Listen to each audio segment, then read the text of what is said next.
নিখোঁজ হওয়ার ২৪ দিন পর পাইতুর বাজার এলাকার এক নাবালিকাকে উদ্ধার করেছে কৈলাসহর মহিলা থানার পুলিশ। এই ঘটনায় সুবর্ণ দাস নামে এক যুবককে গ্রেফতার করা হয়েছে। গ্রেফতারে যুবককে সোমবার সকালে কৈলাসহর আদালতে পেশ করা হয়েছে। মহিলা থানার ওসি পম্পিনাথ জানান, ২০২৪ সালের ১৮ ডিসেম্বর নবম শ্রেণীর ছাত্রী তথা ১৫ বছরের ওই নাবালিকা স্কুল থেকে বাড়ি ফেরার পথে নিখোঁজ হয়। ২ দিন পর অর্থাৎ ২০ ডিসেম্বর নাবালিকার বাবা কৈলাসহর মহিলা থানায় একটি লিখিত অভিযোগ দায়ের করেন।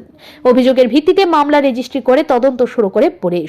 মামলার নম্বর KLS/WPS/66/2024 এর ভিত্তিতে পুলিশ তদন্তে নামে।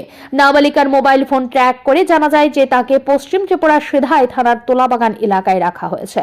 ১২ জানুয়ারি রাতে সিধাই থানার পুলিশকে সঙ্গে নিয়ে কৈলাসহর মহিলা থানার পুলিশ তোলাবাগান এলাকায় অভিযান চালায়।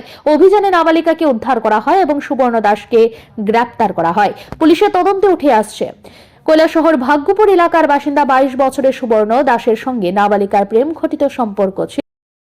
সুবর্ণ দাস নাবালিকাকে কৈলাসহর থেকে পানিসাগর, মাছটি এবং তোলাবাগান এলাকায় নিয়ে যায়।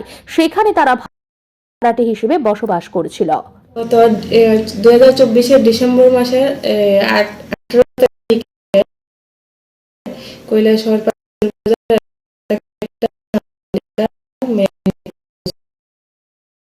সেই মোতাবেক 20 তারিখে তার বাবা থানায় লিখিত কমপ্লেন করে। তো লিখিত কমপ্লেন করার আজকে প্রায় আমরা 24 দিন পর আমরা নাবালিকা মেয়েটিকে আমরা আগরতলা তুলাবাগান এলাকা থেকে সিধাই পিএস এর আন্ডারে ওইখান থেকে আমরা আজকে রিকভারি করে আমরা থানায় নিয়ে এসেছি। কাউকে কি গ্রেফতার করা হয়েছে?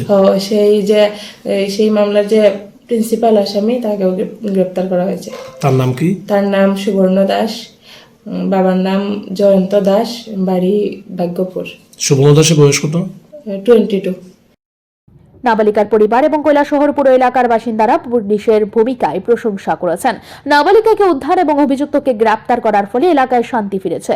পুলিশ সূত্রে জানা গিয়েছে, তোলাবাগানে বাড়ি ভাড়া নেওয়ার ক্ষেত্রে সুবর্ণ দাসের এক আত্মীয় তাকে সহায়তা করেছিল। বর্তমানে পুলিশ মামলাটি নিয়ে আরও তদন্ত করছে। ব্যুরো রিপোর্ট, ঋদ্ধি নেটওয়ার্ক।